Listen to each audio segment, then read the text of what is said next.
Oh boy, America is mad. This is bad news to Russia. My friends, we're going to this. US just called Putin's bluff. Huge punishment incoming. Crazy title, I know.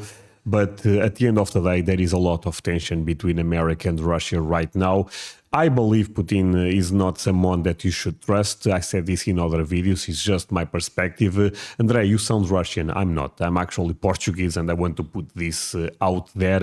And I'm, of course, Team America, Team Europe, 100%. But before I go into this, let me ask you for one thing. If you can leave a like, thank you so much. Is the best way to show support. Now, if you can subscribe, well, in that case, forget about it. You make my day. Have that in consideration. Link for the original video in my description, and let's play it. Putin is messing around. Now he's about to find out what that gets him. Ever since proposals for ceasefires were first aired, Russian President Vladimir Putin has been playing games. Out of the one side of his mouth, he claims that Russia is ready for peace, but out of the other, he says that peace can't be achieved unless Ukraine and the US meet conditions that essentially eliminate Ukraine as a sovereign state. The US Okay, my friends, real talk, my perspective on this, and I will be repeating myself, but I think Putin is a crazy leader, crazy one. Trusting him is basically gambling with a lot of people's life. I believe Europe and even America did some mistakes in this relationship that we end up trying to give the benefit of doubt to Putin, to Russia, and we always regret. From what I understand, America right now is not happy at all. I saw on the news people also talking about that, and makes me happy. I hope Europe also becomes more tough because, look, this is a really difficult situation between Russia and Ukraine. I'm quite more on Ukraine's side, to be fair, specifically because in my country I remember having a lot of immigrants from Ukraine, even back in the day. They are tremendous people at the end, and not saying that Russians are not, because I also think most Russians are also tremendous people. But in this case, I think it's quite obvious who is right. The US is calling Putin's bluff by preparing a huge punishment that will hit Russia where it hurts. Economic pain is incoming as new sanctions are being proposed in the Senate that could end Putin's invasion forever. And the best of it is, the new US sanctions bill has support from both Republicans and conservatives. On May 22nd, United 24 Media reported that US Senators Richard Blumenthal and Lindsey Graham have introduced a new bill to the Senate. That bill changes everything in the Ukraine war. It will impose staggeringly high 500% tariffs on any nation that imports goods from Russia, with a particular focus on Russia's energy resources. If a country buys Russia's gas, it'll be hit with a 500% tariff. If it buys oil, uranium, or several other products named in the bill, the economic pain will come that country's way. Graham and Blumenthal say that the bill already has the support of 81 senators, which is over 4/5 of the 100 elected to serve the United States. And according to Graham, those senators are ready to vote on the bill if Putin keeps on playing the ceasefire games he's been playing for the last couple of months. If peace negotiations keep stalling, the US is going to drop the hammer on Russia and every country that is still doing business with Putin's ghastly regime. Blumenthal. You know what? Russia is an interesting country in the sense that if you look at their economy, it's very weak. I mean, they are such a big country. But I believe even a country like Spain have a bigger GDP. So if you really think about that, Russia in terms of military is crazy strong, of course, but that's it. That's the thing they have. Apart from that, they are very weak. That's why nowadays, and I believe most Americans would agree with this, the problem, the biggest rival to America is China, not Russia. Of course, Russia is putting a lot of pressure with this war in Europe, but I don't see a great future to Russia. The only thing that scares me is no one falls without putting a fight, and I think Russia may do that. We know all the nuclear stuff. So that scares me, but Russia's future is not bright. Commented on the bill in a post on his website. As Secretary Rubio indicated yesterday to the Senate Appropriations Subcommittee on State and Foreign Operations, Russia has agreed to provide its term sheet for a ceasefire in the next few days, Blumenthal said. Its contents will speak volumes as to whether or not Russia is serious about peace. We suspect it will be more of the same. What Blumenthal means is that those peace terms will likely include mentions of the root causes of the Ukraine conflict that Putin has been spouting ever since ceasefire talks began. Straight away, that will make Russia's terms for peace unacceptable. For Putin, the root cause of the Ukraine war is the very existence of Ukraine as a sovereign state. He believes Ukraine is part of Russia. Any sort of peace that doesn't make that so is a peace that can't last. Blumenthal knows this. And he's expecting nothing more than unrealistic demands in Russia's forthcoming peace memo. If it's for more of the same, Russia can expect decisive action from the United States Senate, Blumenthal rules. To that end, we are beyond pleased that we now have 81 co-sponsors for legislation to sanction Russia for its barbaric invasion of Ukraine. Blumenthal goes on to say that the goal of his and Graham's bill is to further isolate Russia from the global economic community by making it practically impossible for Russia's consumers to buy from it without incurring some form of economic punishment from the United States. He specifically mentions China, which has emerged as the world's largest purchaser of Russian oil in the wake of Putin's invasion, and Russia's operation of a shadow fleet of ships that Putin is using to skirt the existing sanctions placed against Russia. While we yearn for... You know, when Trump ended up announcing all the tariffs in the world, I mean, basically in the entire world, but... and I'm not going to that because that's American politics, even though also become European politics. But the thing that ended up pissing me the most off, it was not the tariffs. It was, I saw people on the news saying, oh, Europe needs to be friends with China now. We have to leave America alone. And I thought, what a stupid idea. China, the ones that have great relationship with Iran, with Russia, so we are going to trust them. My friends, that drives me crazy. I will say this, and some people don't agree. I don't care here, my friends. Not Russia.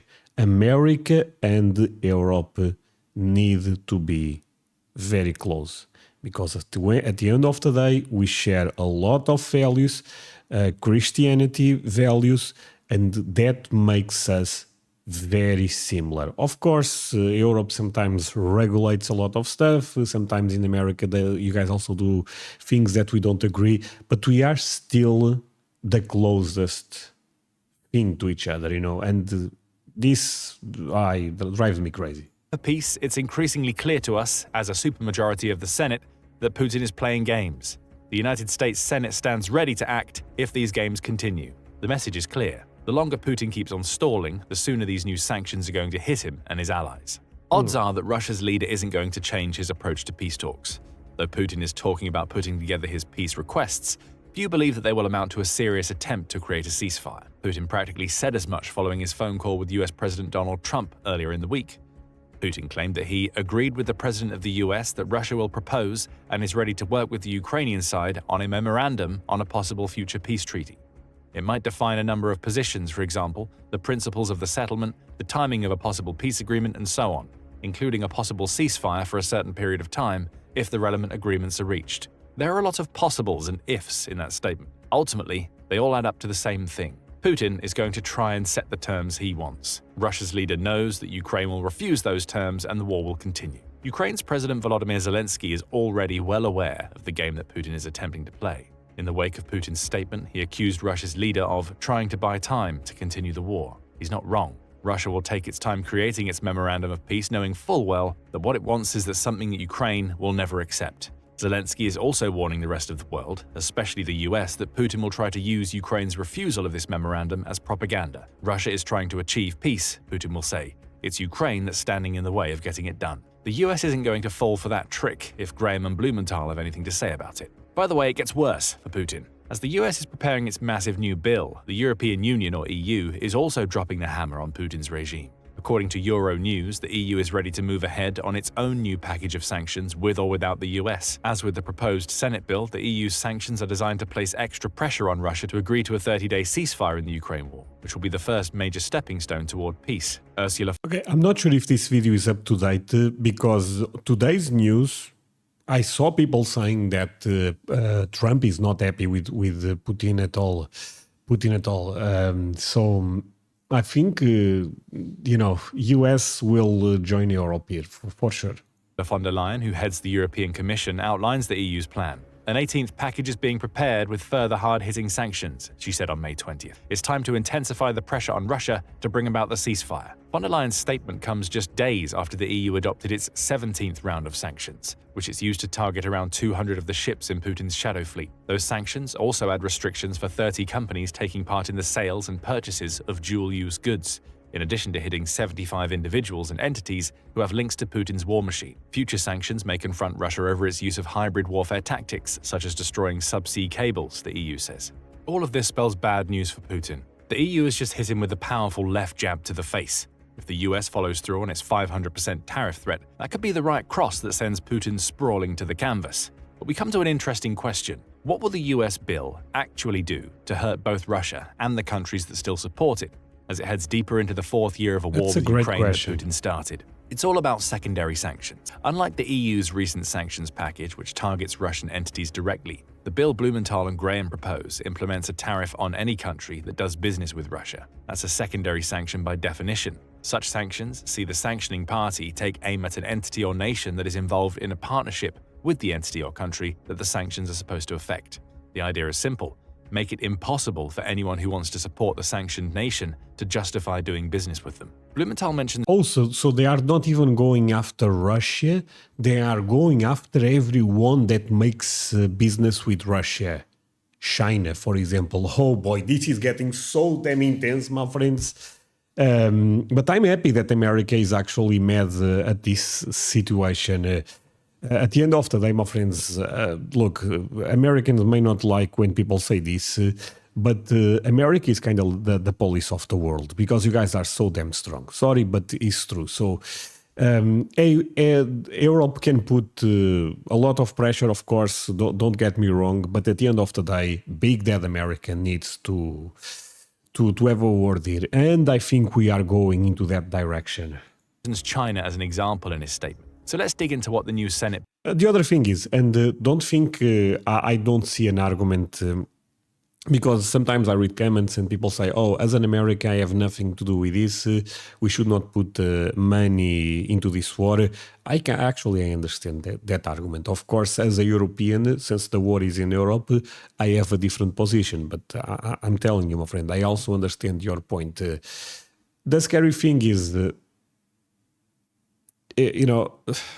if Putin keeps going with this crazy idea, China also supporting this will eventually become a problem to America, at least my perspective, of course. You can say, yeah, but we are okay with that. We are not afraid.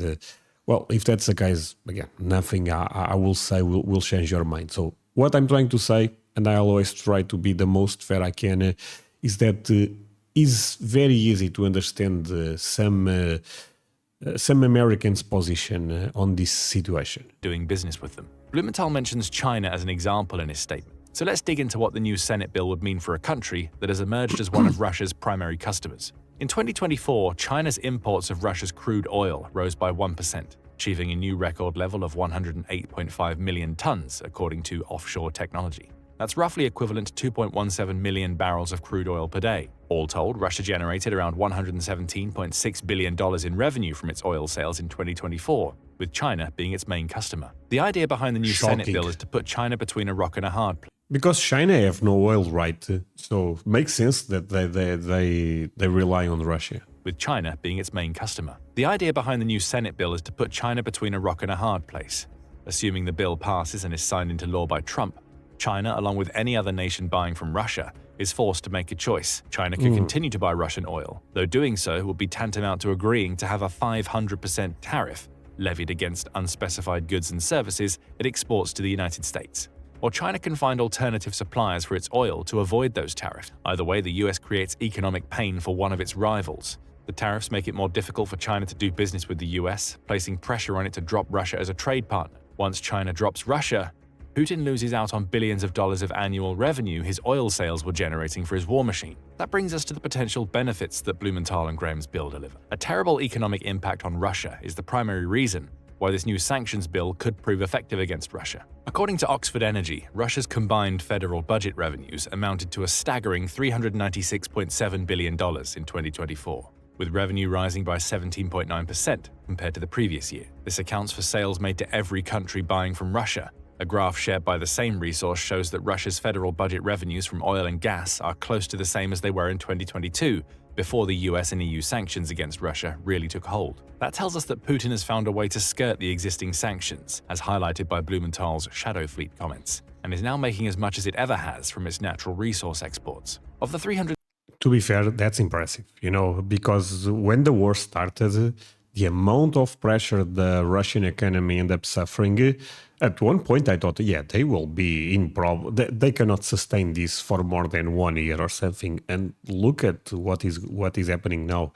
They are actually doing better. That's actually impressive if you really think about it. $196.7 billion in revenue, around $120.3 billion came from oil and gas sales combined, accounting for 30% of the total. That's actually down from the 50% for which oil and gas accounted around a decade ago. But it shows us that Russia is still making plenty of money from its most valuable resources. Pressure is needed, and it's pressure that the US bill intends to create. Given that Russia has proven its... I just hope, look, this is very sad to say, but is the reality we have in front of us. There is one side of the world that are getting more united than ever. And I think this goes into, China, Russia, a lot of countries in the Middle East. And there is other side of the world, that is Europe, America, Canada, that need to stay together. And I feel like some relationships are not the best right now.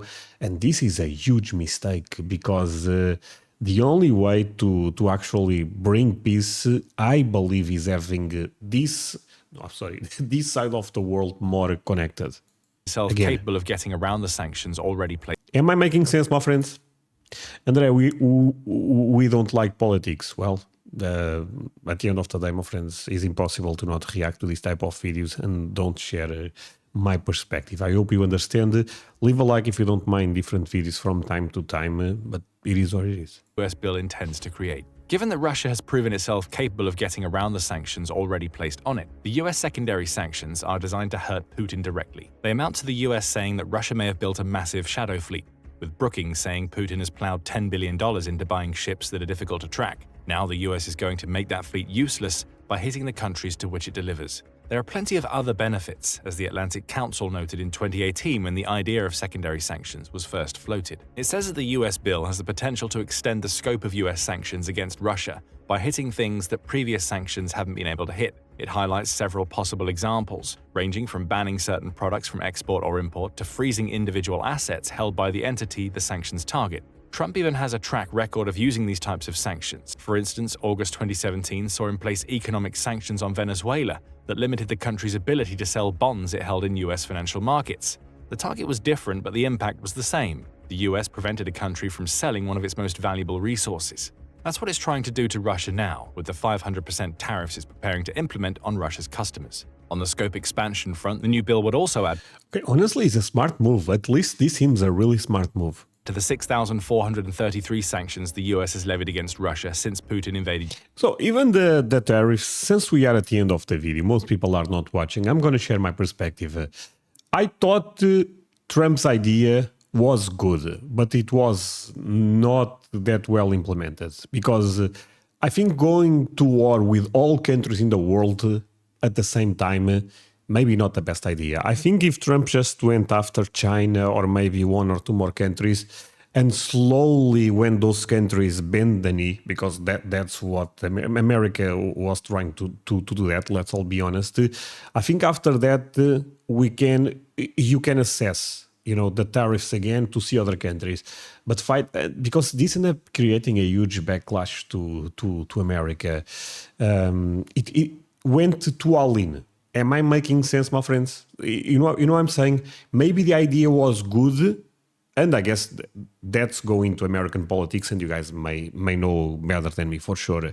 But at least looking from outside, I can understand. The idea was there was merit on the tariffs, but going all in, isn't that a bit crazy? Also add to the 6,433 sanctions the US has levied against Russia since Putin invaded Ukraine, and the 7,384 it has in total. Think of it like straws being placed on a camel's back. Before, the US had practically placed an entire bale on the Russian camel, causing it to buckle at the knees. With the new bill, it's proposing yet another straw to be added that may just be enough to bring the camel to the ground.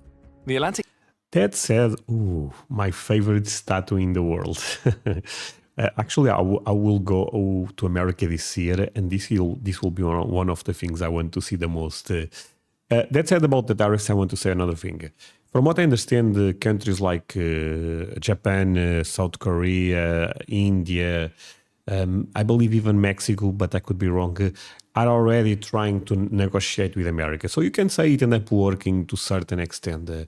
That's why I'm not so sure if it was a bad idea or not. But again, looking from outside, all of a sudden going after everyone, I thought it was a risky move. That's what I'm trying to say. And my friends, look, the amazing thing about these communities, if you disagree, there is no censorship here. You can leave me a comment, explain me your point. I read most of the comments, as long, of course, you don't insult anyone. The Atlantic Council also notes that secondary sanctions offer the potential for the United States to bring other nations into the arena. It's already doing that from a negative perspective, of course. Every customer upon which Russia relies will be dragged into the US efforts to put pressure on Putin, and none of them will want to go willingly. How China would react to a new 500% tariff to add to the massive tariffs the Trump administration has already created is yet to be seen. The new bill would also impact countries like India, which are US allies but still buy from Russia. However, there's an alternative way the US could use its new bill to bring other... It's kind of weird because I'm not sure if you guys know, but India and China don't have a good relationship. But India and Russia have a decent relationship. They are friends with the best friend of their enemy. It's a weird relationship.